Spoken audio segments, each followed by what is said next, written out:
आइज़ेक stories के मुअज़्ज़ज़ नाज़रीन अस्सलामु अलैकुम। मुअज़्ज़ज़ नाज़रीन ग्राम, इससे पहले आप इस कहानी की 73 इक़सात सुन चुके हैं।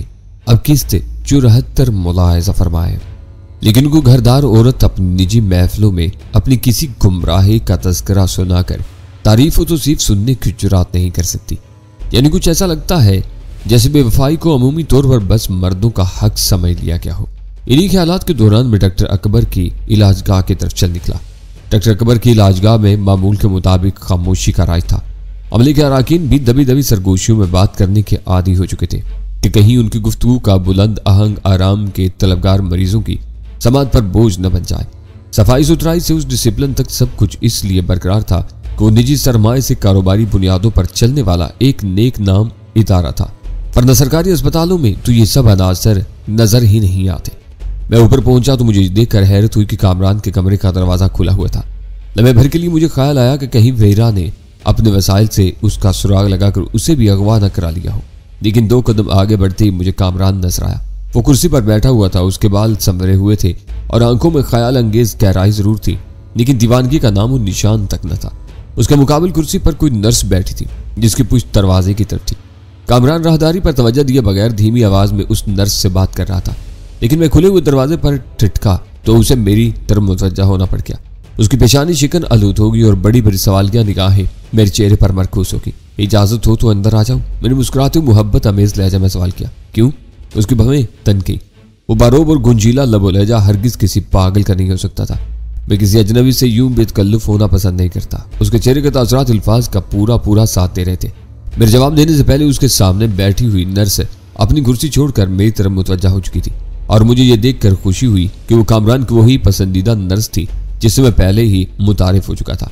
अरे इन्हें नहीं पहचानते? वो मुझे शिनाख्त करते ही तहय्युर अमेज लहजे में कामरान से मुखातिब हुई थी। ये तो तुम्हारी करीबी अजीज है, यही तुम्हें मेरे पास लाए थे। नर्स के अल्फाज सुनते ही उसका वजीह और बारोब चेहरे पर अंदरूनी कशमकश के आसार झलकने लगे। उसने कई बार अपने पलकें झपकाई, फिर बेबसी के साथ नर्स से बोला, ये लोग मुझे क्यों याद नहीं आते गुड्डी? ये सब कितना अजीब लगता है कि उस रोज तुम मुझे अपने वालिद साहब को शिनाख्त करने का मशवरा दे रही थी और अब बस ज़हन पर ज्यादा जोर न तो। नर्स ने बढ़कर शफकत से उसका बाजू थाम लिया। हादसात के बाद अक्सर ऐसा हो जाता है, ये बिल्कुल आर्जी कैफियत है। रफ्ता रफ्ता तुम्हें सब कुछ याद आ जाएगा। मैं तुम्हारी मदद करूंगी।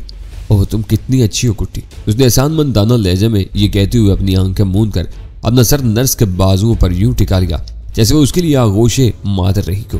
नर्स ने आंखों में मुझे खामोश रहने का इशारा किया।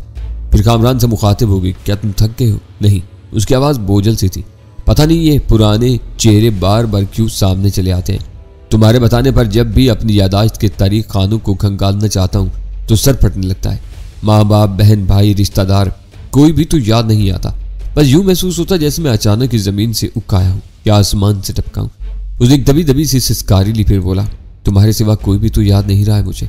उसे मैं पहले बहुत करीब से देखता रहा था, लेकिन उस वक्त की गुफ्तगू सुनकर तंग रह गया। उस वक्त बिल्कुल होशमंदों जैसी बातें कर रहा था, बस यादाश्त उसका साथ नहीं दे रही थी। मैं उस वक्त काफी अरसे बाद उससे मिला था और उसकी हालत में हैरतनाक सुरात से मुस्बत तब्दीलियां नमूदार हुई थी। मुझे ख्याल आया कि काश इस वक्त गजाला अपने घर होती तो नौजवान भाई की शिफायाबी की हौसला अफजा खबर से किस कदर खुश होती, लेकिन वो कैदी थी। कर्नल उसके अगवा के सदमे से बेहाल और शम्मा अपनी लगाई हुई आग में सुलग रही थी। पूरे घर में कोई ऐसा न था जो कामरान की जुज़वी सेहत याबी का जश्न मना था। अकबर के हाथ में कुदरत ने वाकई छपा रखी थी। फातिरुल अकल दीवानों की तरह चहजोरी, मारदहाड़ और एजा परस्ती के चंदून में मुबतला कामरान की सुलझी गुफ्तगू सुनकर मुझे यकीन हो गया था कि अगर अकबर इन ही खतूत पर इलाज करता रहा तो कलील से मुद्दत में उसकी खोई हुई यादाश्त भी वापस आ जाएगी। माजी के हवाले से कामरान के ज़हन में बस एक ही नाम जिंदा था, गुड्डी। वो गजाला को बचपन में गुड्डी कहता था और अब नर्स को वो नाम दे बैठा था। नजर तो ये आ रहा था कि नाम के साथ ही उसने अपनी पसंदीदा नर्स को बहन का सा एहतराम भी दिया हुआ था, वरना वो कहां तक उसकी चीरा दस्तियां सहती। और बदकिस्मती की बात यह थी कि कामरान की वो गुड्डी चंद घंटे कबल अपनी आज़ादी से महरूम होकर वेरालाइट की कैद में जा चुकी थी। न जाने वो बेचारी कहाँ और किस हाल में थी। मैं बदस्तूर दरवाजे में खड़ा हुआ था और नर्स कमोबेश कामरान की हम उम्र होने के बावजूद किसी मां की तरह होली होली उसका सर चला रही थी कि अचानक पीछे से कोई नमूदार हुआ और मुझे तकरीबन धकेलता हुआ कमरे में घुसता चला गया। अंदर नर्स के करीब पहुंचकर वो सफेद पोश वार्ड बॉय मेरी तरफ घूमा था और लहजा भर नाकदाना निगाह डालने के बाद दोबारा नर्स की तरफ मुतवज्जा हो गया, जो कामरान की हालत के पेश नजर उसकी यूं मुदाखलत पर बरहम नजर आ रही थी। वार्ड बॉय ने मध्यम सरगोशाना लहजे में नर्स से कुछ कहा, जिस पर उन दोनों में कुछ सवालों जवाब हुए, लेकिन मेरे पल्ले भनभनाहट के सिवा कुछ भी न पड़ सका। उस दौरान जिस बात पर मुझे तशवीश हुई वो ये थी कि उस दौरान वार्ड बॉय ने कई बार मुश्तबा अंदाज में मेरी तरफ देखा, जैसे उसे मेरी जानिब से मुदाखलत का अंदेशा रहा हो। मेरे लिए उसका वो रवैया तशवीशनाक था। यूं तो उस अस्पताल में कई बार हल्की फुल्की हंगामा आराइयां कर चुका था, लेकिन किसी भी मौका पर शिनाख्त की नौबत नहीं आ सकी थी। अलबत्ता आखिरी मरतबा जख्मी A2 का पीछा करता हुआ जब वहां पहुंचा तो अकबर से बरह रास्त सामना हुआ था, लेकिन मैं उसके आदमियों की दखल अंदाजी से पहले ही A2 के ताकुब में अकबी खिड़की से निकल भागा था। वार्ड बॉय के मशकूक रवैये से मुझे शुबा हो रहा था कि कहीं मुझे पहचान कर अस्पताल में घेरने का मंसूबा न बनाया जा रहा हो। अपनी पैगाम रसानी से फारिग होकर वार्ड बॉय जैसे ही मेरे पहलू से गुजरा, मैंने लपक कर राहदारी में उसे चा लिया। अपने बाजू पर मेरी गैर दोस्ताना गिरफ्त महसूस करती वो बुखला क्या क्या बात है? हाथ छोड़ो मेरा। किसका पैगाम लाए थे बरखुद्दार? मैंने अपनी उंगलियों के सिरे सख्ती के साथ उसके बाजू में पस्त करते हुए सरसराते हुए दुरुस्त लहजे में सवाल किया। डॉक्टर ही ने हदायत दी थी, मरीज के लिए, वो हकलाते हुए बोला, लेकिन उसकी आंखों से साफ जाहिर हो रहा था कि वो झूठ बोल रहा था। लेकिन वह राहदारी में उससे बाज पुरुष का मौका नहीं था। किसी विलय में कहीं से कोई नमूदार होकर सूरत हाल को मेरे हक में मकदूश बना सकता था। जरा मैं भी तो सुनूं कि क्या हदायत थी। मैंने उसे चुभते हुए लहजे में कहा, मिस्टर। अचानक मेरे कानों में एक निस्वानी आवाज गूंजी। मैं घूमा तो नर्स कामरान के दरवाजे से बाहर खड़ी हुई थी। छोड़ दे इसे और इधर लौट आए, वरना मैं मरीज को छोड़कर चली जाऊंगी, वह तहकमाना लहजे में कह रही थी। लेकिन वार्ड बॉय उससे पहले ही मेरी तवज्जो नर्स की तरफ मबजूल होने का फायदा उठाकर मेरी गिरफ्त से निकल भागा था। मैं सर झुकाकर कामरान के कमरे की तरफ हो लिया। वो बदस्तूर आराम कुर्सी पर नीम तराज था, लेकिन उन चंद ही सानियों में गहरी नींद सो चुका था। आखिरी लम्हात की कर्मनाक ज़हनी कशमकश के बायस उसका पूरा चेहरा पसीने में डूब चुका था। इसे क्यों रोका था आपने? नर्स ने मुझे घूरते हुए मुलामत हमें लहजे में सवाल किया।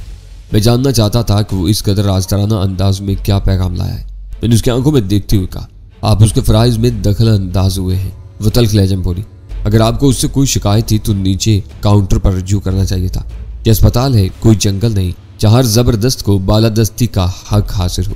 मरीजों की शब रोज खिदमत का ये सिला तो हमारे तसव्वुर से कहीं जाता है। आप लोगों की हमें ऐसी नवाजिशों से महफूज ही रहना चाहिए। मैं माजरत खा हूँ, मैंने सिरसर लहजा में कहा। मैंने उसकी आंखों में देखते हुए सवाल किया, वो पैगाम क्या था? आपका रवैया बता रहा है कि पैगाम आपके लिए गैर मुतवक्का नहीं था। इस बार उसके लहजे में तहकीर का हल्का सा अंसर भी पैदा हो गया।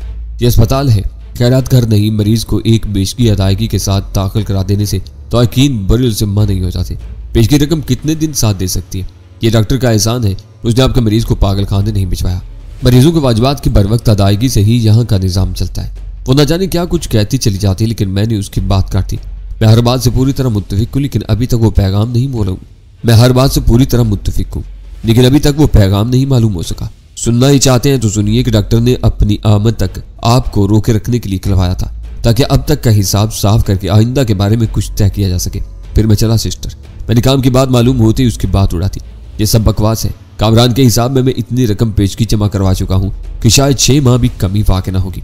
ठहरो। वो मुझे फरार पर आमादा पाकर इस तरारी अंदाज में बोली, तुम इतनी आसानी से न निकल सकोगे, और निकल भी गए तो कामरान को उसी वक्त तीसरे दर्जे का पागल करार देकर पागल खाने भिजवा दिया जाएगा।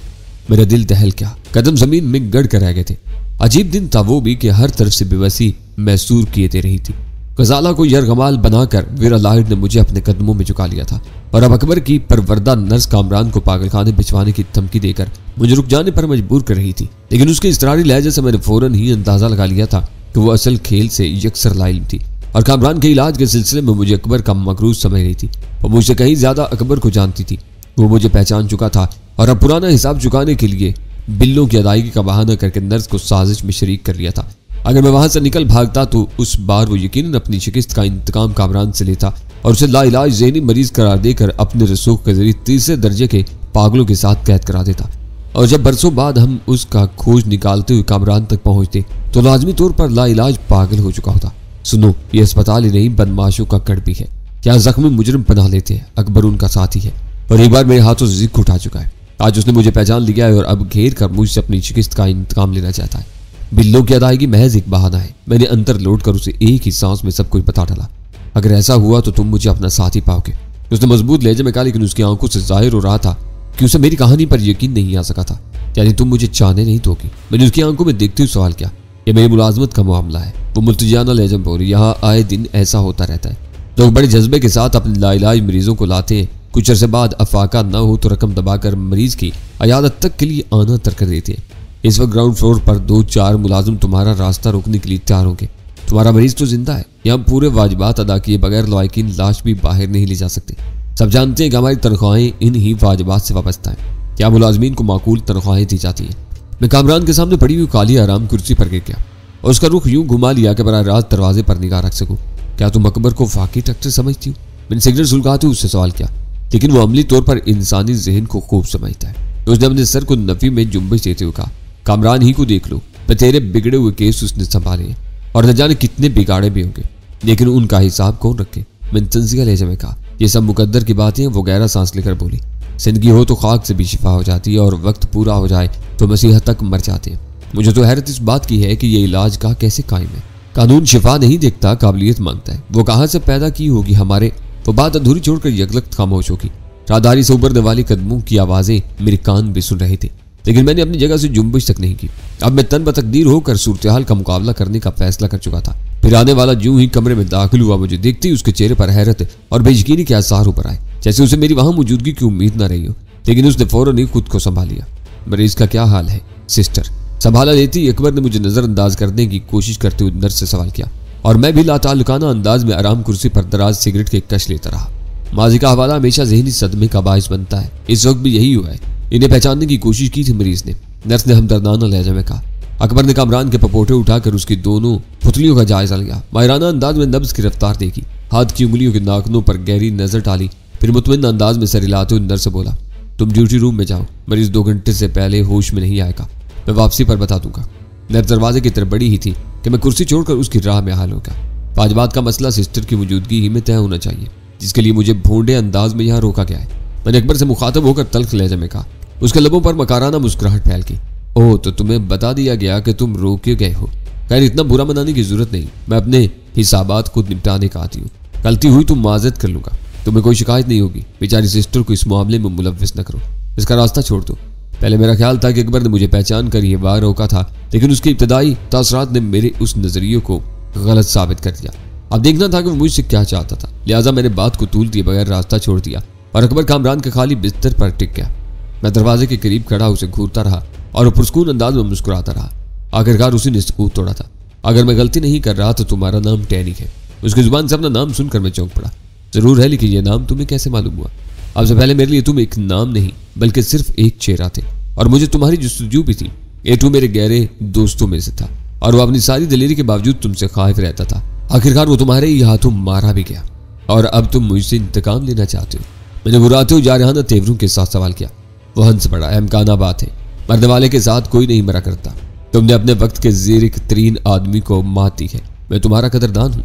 ये सब बात की बातें हैं। पहले मैं ये जानना चाहूंगा कि मुझे यहाँ क्यों रोका गया है। मैंने उसकी बात उड़ाते हुए खुशीले लहजे में कहा, तसल्ली से काम लो, जरा सी देर में सब सामने आ जाएगा।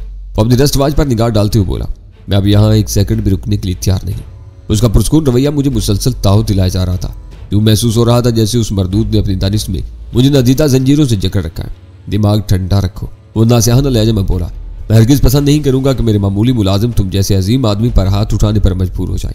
मैं अपने अमले को तनख्वाहों के अलावा बिलों पर कमीशन भी देता हूँ। वो किसी नादे हिंद को निकलने नहीं देंगे, बस वो किसी बिला में आती होगी।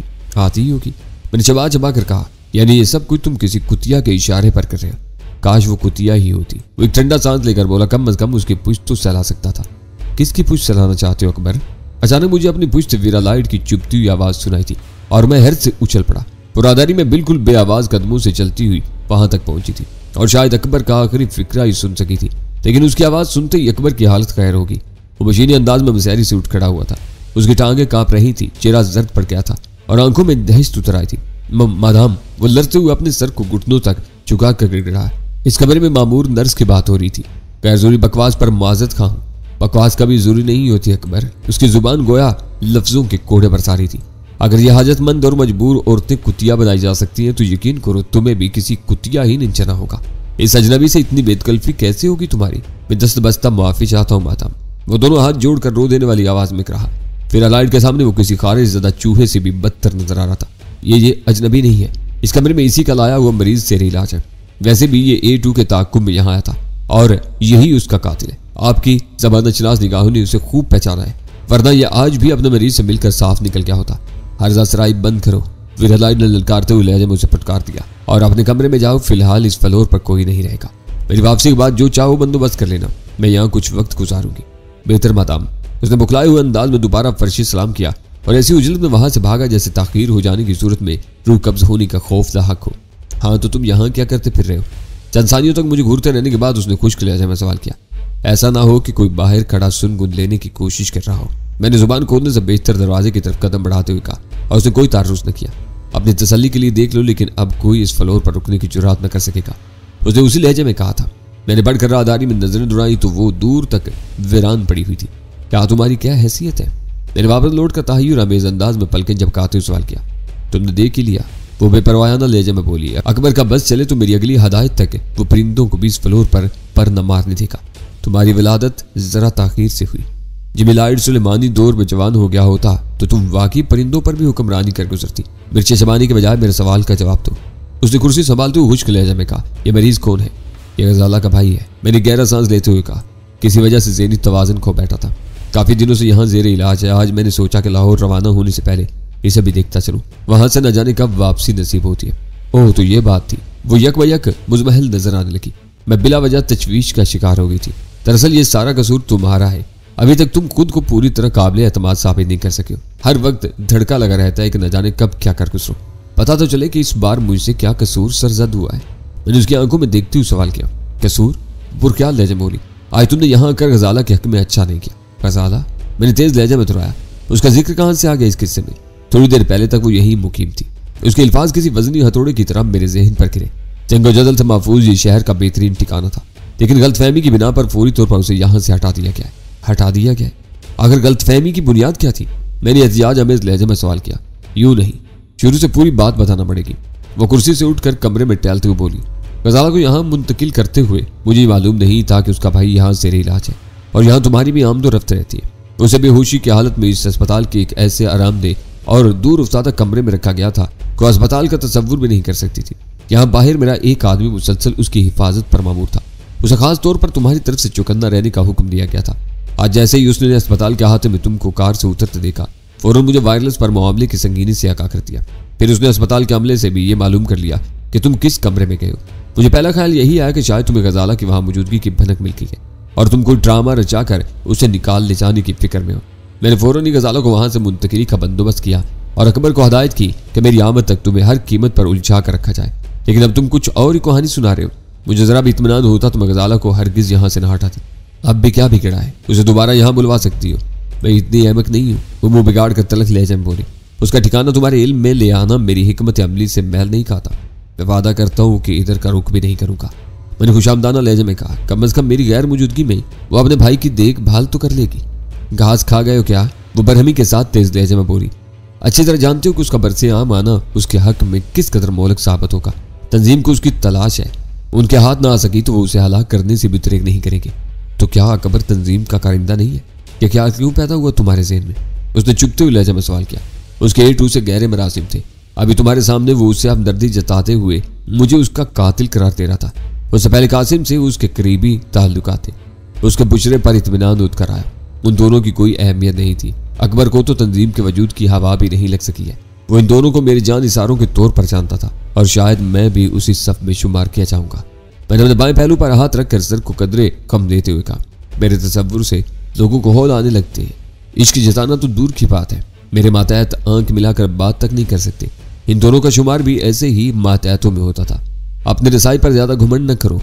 किसी वक्त तेज आ गया तो सारे मरासम एक भूला हुआ ख्वाब बन कर रह जाएंगे। जब तक तुम सखावत न दिखाओ गुजरे हुए लम्हात ख्वाब ही बने रहेंगे। मैंने एक ठंडा सांस लेकर कहा।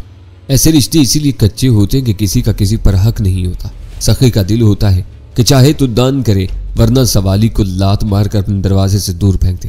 लेकिन मुझे तुमसे ये उम्मीद नहीं है। इस बार तो जो हुआ सो हुआ। ये मेरी गलत फहमी थी। लेकिन मैं तुम्हें एक बार फिर मुतनब्बे कर देती हूँ कि तुमने गजाला का पीछा करने की कोशिश की तो उससे हाथ धो बैठोगे। उसने मेरी बात को नजरअंदाज करके कहना चाहा, लेकिन मैं दखल अंदाज कर बैठा। इस बात को बार बार दोहरा कर तलखी में इजाफा मत करो। अपने वसाइल के इजहार से तुम पहले ही मुझे मरऊब कर चुकी हो। वो वापसी के लिए दरवाजे की तरफ मुड़ी तो मैं भी उसके साथ हो लिया। तुम कहाँ चले? उसने तेवियां चढ़ा कर सवाल किया। तुम्हारे साथ ही निकल चलूं, वरना अकबर शरारत करेगा। वो अब कोई तारुज नहीं करेगा। वो आकाम से जरा भी इनहराफ नहीं करता। जब भी आओगे उसे मिलनसार और अपना दोस्त ही पाओगे। तुम्हारा मेरे साथ यहाँ से निकलना मुनासिब ना होगा। जाते जाते उससे मेरे मरीज की सिफारिश भी करती जाना। मैंने कहा ऐसा ना हो कि वो बिल बढ़ाने के चक्कर में इलाज को तूल ही देता चला जाए। वो हंस पड़ी। मैं कह दूंगी लेकिन ये उसकी कमजोरी है। हर मरीज को उसकी हैसियत के मुताबिक पूरी तरह जोड़े बगैर यहाँ से हिलने नहीं देता। वो चली गई और मैं दोबारा कामरान के कमरे में आ बैठा। हालात की एक ऐसी सितम ज़रीफी थी कि वो दोनों बहन भाई एक ही छत के नीचे रहने के बावजूद एक दूसरे से नहीं मिल सके थे। मुझे अच्छी तरह याद था कि कामरान की तफसीली तजिए के बाद अकबर ने बताया था कि माजी के हवाले से उसके जहन में एक ही नाम बाकी था जो गुड्डी था, और अगर उस शख्सियत को कामरान के सामने लाया जाता तो उसकी यादाश्त तेजी के साथ बहाल हो सकती थी। फिर मैंने ये कर्नल से मालूम भी कर लिया था कि बचपन में कामरान गजाला ही को गुड्डी कहा करता था, लेकिन उस रोज के बाद से हालात इतनी तेजी के साथ नखुशगवार होते चले गए थे कि गजाला को कामरान से मिलाने की नौबत ही ना आ सकी। और अब ये दोनों एक दूसरे की लालिमी में यकजा होकर वीरा लाइड की जरा सी गलत फहमी की बिना पर आपस में मिले बगैर फिर बिछड़ चुके थे। मैं उन्हीं ख्यालात में डूबा हुआ था कि चंद मिनट बाद सफेद सूट में मलबूस अकबर खुद वहां आन पहुंचा। माफ करना दोस्त, मुझे मालूम नहीं था कि तुम हम ही में से हो। वो आते ही माजरत खाना अंदाज में बोला, अपनी कोताहियों पर मैं शर्मिंदा हूँ। तुम्हारे मरीज को आज ही VIP रूम में मुंतकिल करा देता हूँ। मैं तलख अंदाज में हंस दिया। अरे भाई, पागल सिर्फ पागल होता है, उसके लिए फुटपाथ और VIP रूम में कोई फर्क नहीं होता। ये तो होशमंदों के नखरे हैं जो जिंदगी और बीमारी तो दरकिनार मरने के बाद भी VIP सोएम और चैलम की फिक्र में रहते हैं। वो भोंडे अंदाज में हंस कर रह गया। कहते तो तुम ठीक ही हो।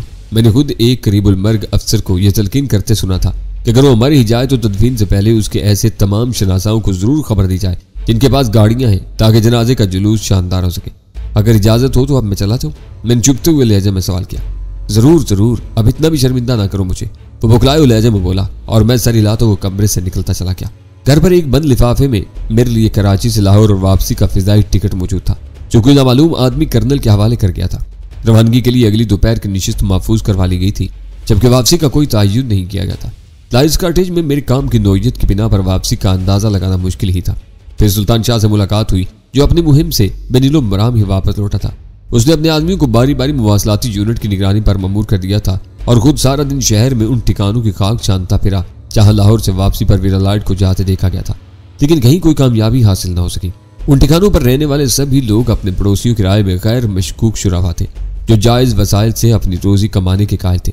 बल्कि दो ठिकाने पर तो अयालदार घरानों का वजूद सामने आया और सुल्तान शाह की अकल चकरा कर रहेगी कि उन लोगों में वीरा लाइड के गिरगों को क्यों कर तलाश कर सकेगा। अगर उसने खुद उन ठिकानों तक वीरा का पीछा न किया होता तो शायद यकीन भी न करता कि वो इज्जतदार मुतवस्सित घराने किसी गैर कानूनी खेल में मसरूफ हो सकते हैं। उनमें कोई भी मकान इतना वसी नहीं था कि वहां किसी को कैद किया जाता तो पड़ोसी बेखबर रहते। बस एक ठिकाना वसी और अरीज कोठी पर मुश्तमिल था, जो वीरान और गैर आबाद पड़ी हुई थी। सुल्तान शाह ने अहाते की चारदीवारी बांध कर उसका चप्पा चप्पा छान मारा था, लेकिन गजाला तो क्या वहां किसी भी जीरू का वजूद दरियाफ्त नहीं कर सका था। उसकी कहानी मेरे लिए गैर मुतवक्का नहीं थी, लेकिन जब उसे मेरे साथ पेश आने वाले वाकयात का इल्म हुआ तो वह हैरान रह गया। इसका तो मतलब यह हुआ कि शुरू ही से सारा खेल हमारी नाक के नीचे हो रहा है और हम इधर उधर भागे फिर रहे। आखिर ये अकबर है क्या भला कि सारे मंशियात फरोशों से उसके गहरे मरासिम है। अकबर नहीं बल्कि ये एक मुअस्सर प्लेटफॉर्म का चक्कर मालूम होता है। मैंने कहा, शहर में इंसदाद मंशियात के लिए एक एडिक्शन क्योर सोसाइटी है जिसकी सरपरस्ती तंजीम का मकामी सरबराह करता रहा था, और अकबर उसी सोसाइटी के बानी का दामाद है। ये लोग सरकारी पॉलिसियों से बाखबर रहने के लिए उस सोसाइटी में घुसे हुए और उसी के साथ अपनी मुजरमाना सरगर्मियों के लिए उसे इस्तेमाल करते रहते हैं। अकबर से कुर्बत का सबब यह भी हो सकता है कि वो अपनी इलाजगाह की आड़ में मंशियात की भारी मिकदार खपाता है। क्या ये मुमकिन नहीं कि अब गजाला को सोसाइटी के दफ्तर ही में मुंतकिल कर दिया गया हो? उसने चौंकते हुए कहा। वो जगह मेरी देख ही पा ली है। मैंने कहा, वहाँ एक हिस्से में सोसाइटी का बानी चेयरमैन अपनी फैमिली के साथ मुकीम है। वहाँ ऐसे घबले होने मुश्किल है। मेरा ख्याल है कि अब मुझे चंद दिनों के लिए गजाला को भूल ही जाना चाहिए। मेरा उसके साथ बदसलूकी नहीं करेगी, फिर कराची में मेरा क्या मसरफ रह जाएगा। उसने एहतजाज किया। तुम अपने तौर पर उसे तलाश करते रहो, मिल जाए तो अच्छा है, क्योंकि वीरा उस खेल को तूल तेती नजर आ रही है। उसी वक्त फोन की घंटी बजी और मुझे सुल्तान शाह को नजरअंदाज करके उधर मुतवज्जा हो जाना पड़ा। दूसरी तरफ से रक्षी बोल रही थी। वीरा लाइड इन दिनों साहिली इलाके में वाकई एक बंगले में मुकीम है। सुना है कि वहां कोई कबूतरबाज सफेद फार्म मुकीम है।